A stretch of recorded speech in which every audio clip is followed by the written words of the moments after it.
Hello বন্ধুরা, তো রঙ্গিলা কুকিংয়ে আবারও চলে এসেছি আপনাদের সামনে আবার একটি রেসিপি নিয়ে। তো আজকে লাউ দিয়ে রেসিপি বানাবো। এই রেসিপিটি খেতে কিন্তু একদম অসাধারণ হবে আর এতটাই মজার আর একদম সহজে পদ্ধতিতে আপনাদের সামনে এই রেসিপিটি বানিয়ে দেখাবো। তো একটা চাকু নিয়ে এখন এই লাউটিকে এখন কেটে নিচ্ছি। তো দু ভাগে ভাগ করে নিতে হবে। তো দেখুন এইভাবে করে নিয়ে কিন্তু লাউটিকে আমি দুভাগে ভাগ করে নিয়েছি। তো দুভাগের মধ্যে এক ভাগ লাউকে আমি নিয়ে পরে এখন একটা ছিন্নি দিয়ে নিয়ে এখন খুব ভালোভাবে এখন ছিলে নিতে হবে। তো এইভাবে করে কিন্তু আমি লাউটাকে ছিনে নিচ্ছি।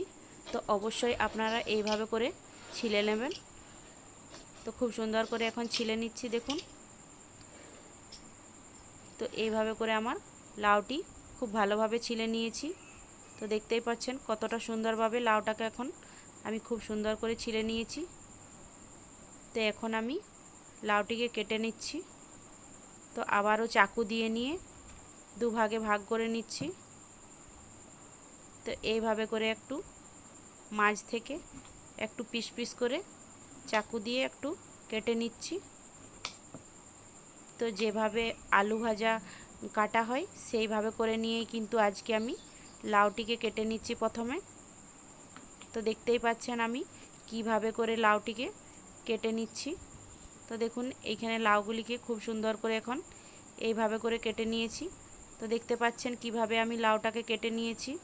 তো অবশ্যই আপনারা চাইলে আপনাদের পছন্দ মতো লাউটিকে কেটে নিতে পারেন। তো আজকে আমি এই ধরনের করে নিয়েই লাউটিকে কেটে নিয়েছি।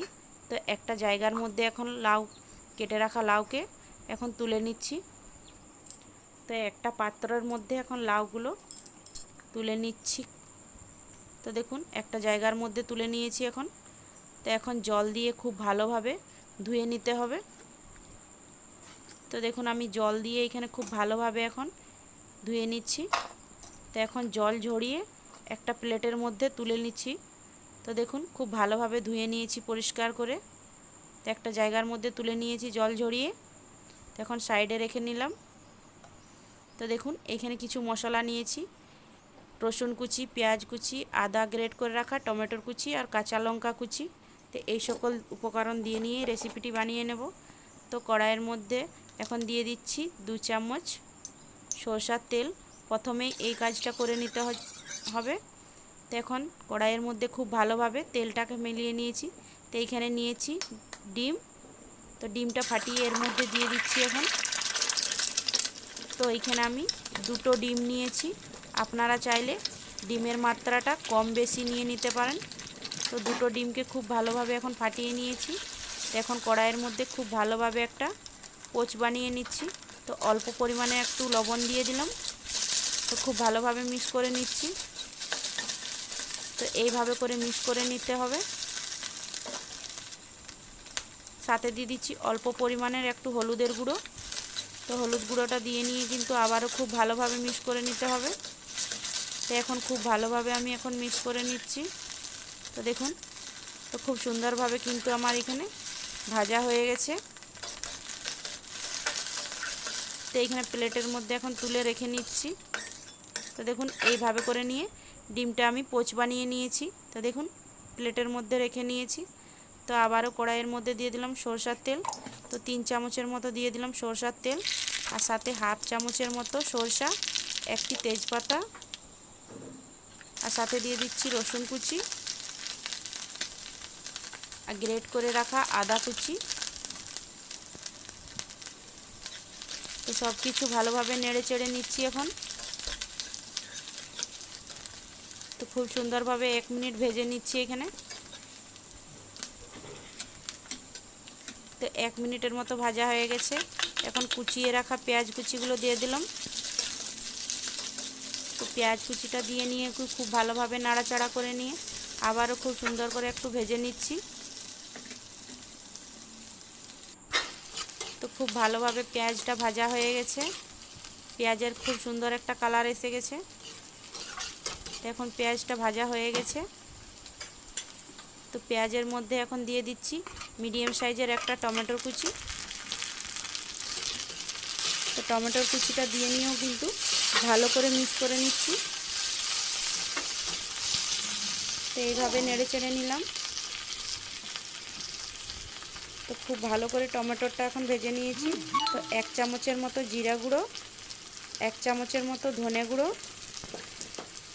আর সাথে দিয়ে দিলাম 1/2 চামচের মতো লঙ্কার গুঁড়ো, স্বাদ মতো লবণ, আর 1/2 চামচের মতো হলুদের গুঁড়ো দিয়ে নিয়ে সব কিছু ভালোভাবে এখন মিক্স করে নিচ্ছি। তো খুব সুন্দর করে এখন মিক্স করে নিতে হবে। তো টমেটোগুলো খুব ভালোভাবে কিন্তু গলে গেছে এখন, আর মশলাটা কিন্তু খুব ভালোভাবে ভাজা হয়ে গেছে। এখন কেটে রাখা লাউ এর মধ্যে দিয়ে দিলাম। তো খুব ভালোভাবে নাড়াচাড়া করে নিচ্ছি। এখন মশলা আর লাউ খুব ভালোভাবে একসাথে মিক্স করে নিতে হবে। তো এখন খুব ভালোভাবে এখন মিক্স করে নিচ্ছি।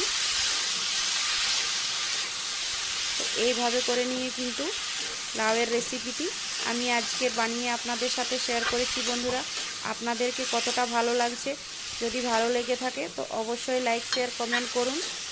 আর বাড়িতে অবশ্যই এইভাবে কিন্তু একবার হলেও ট্রাই করে দেখুন, খেতে কিন্তু একদম অসাধারণ লাগবে। আর বন্ধুরা, কতটা জল ছেড়ে গেছে দেখতেই পাচ্ছেন। তো খুব সুন্দরভাবে এখানে নেড়ে চেড়ে নিয়েছি, অনেকটা পরিমাণে কিন্তু জল বের হয়ে এসছে। তো খুব সুন্দর করে এখন লাড়া হয়ে গেছে, দেখুন কতটা জল বেরিয়ে এসছে। তো অবশ্যই এই জলের মধ্যেই কিন্তু রেসিপিটি আমি বানিয়ে নেব, আর এক্সট্রা জল আমি কিন্তু এর মধ্যে দেব না। তো আবারও খুব ভালোভাবে নেড়ে চেড়ে নিচ্ছি। তো একটা ঢাকন দিয়ে ঢাকা দিচ্ছি 5 মিনিটের মতো। তো 5 মিনিট পরে আবার ঘুরে চলে এসেছি, ঢাকন খুলে নিয়ে দেখে নিচ্ছি। তো দেখুন ওই জলের মধ্যেই কিন্তু লাউটা খুব ভালোভাবে সেদ্ধ হয়ে গেছে এখন। তো খুব সুন্দর করে এখন লাউটাকে নেড়ে নিচ্ছি।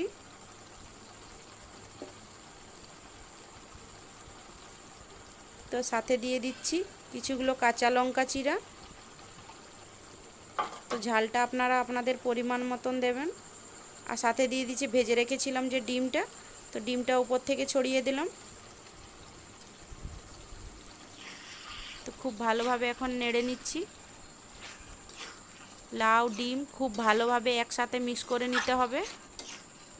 বন্ধুরা, এই রকম করে রেসিপি আপনারা অবশ্যই বানিয়ে খাবেন, খেতে কিন্তু দুর্দান্ত স্বাদের লাগবে এই রেসিপিটি। তো বন্ধুরা, আপনাদেরকে কতটা ভালো লাগছে, আর যদি এখনও পর্যন্ত আমার চ্যানেলটি সাবস্ক্রাইব করেননি তো অবশ্যই আমার চ্যানেলটিকে সাবস্ক্রাইব করবার অনুরোধ রইল আপনাদের কাছে। তো আবারও 2 মিনিটের মতো ঢাকা দিয়ে দিচ্ছি এখানে। তো 2 মিনিট পরে আবারও ঢাকা খুলে দেখে নিচ্ছি। তো দেখুন খুব ভালোভাবে কিন্তু রেসিপিটা আমার রেডি হয়ে এসছে, আর জলের পরিমাণটা কিন্তু একদম শুকনো শুকনো হয়ে গেছে। তো এইভাবে করে লাউয়ের রেসিপি আমি বানিয়ে আপনাদের সাথে শেয়ার করলাম, কতটা ভালো লাগছে অবশ্যই কমেন্ট। তো এইখানে 1/2 চামচের মতো দিয়ে দিলাম গরম মশলা, আর 1/2 চামচের মতো চিনি। তো চিনির ফ্লেভারটা খুবই ভালো লাগবে। আর সাথে দিয়ে দিচ্ছি উপর থেকে কিছুগুলো ধনেপাতা ছড়িয়ে দিলাম। তো ধনেপাতা কুচিটা দিয়ে নিয়ে খুব ভালোভাবে এখন মিক্স করে নিচ্ছি।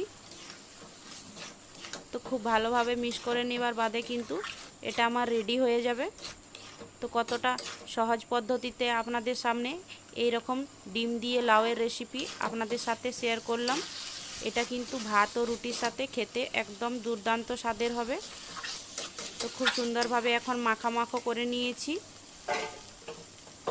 তো এইভাবে করে কিন্তু এখন রেসিপিটি রেডি হয়ে গেছে আমার, দেখুন। তো খুব সুন্দরভাবে এখানে রেডি হয়ে গেছে। তো এখন একটা প্লেটের মধ্যে এখন সার্ভ করে নিয়ে আপনাদেরকে দেখাচ্ছি। তো এইখানে প্লেটের মধ্যে আমি এখন সার্ভ করে নিচ্ছি। তো দেখতেই পাচ্ছেন বন্ধুরা কতটা লোভনীয় হয়েছে এই রেসিপি। ডিম ও লাউ দিয়ে এই রেসিপিটি কিন্তু একদম দুর্দান্ত স্বাদের হবে। তো বন্ধুরা, কতটা ভালো লেগেছে অবশ্যই, যদি ভালো লেগে থাকে তো অবশ্যই একটি লাইক করে দেবেন। আর যারা আমার চ্যানেলটিতে নতুন বন্ধুরা অবশ্যই আমার চ্যানেলটিকে সাবস্ক্রাইব করতে ভুলবেন নাই কিন্তু। তো পরবর্তীকালে নতুন একটি রেসিপির সাথে আপনাদের কাছে আবারও চলে আসব। ততক্ষণ ভালো থাকুন, সুস্থ থাকুন, টাটা।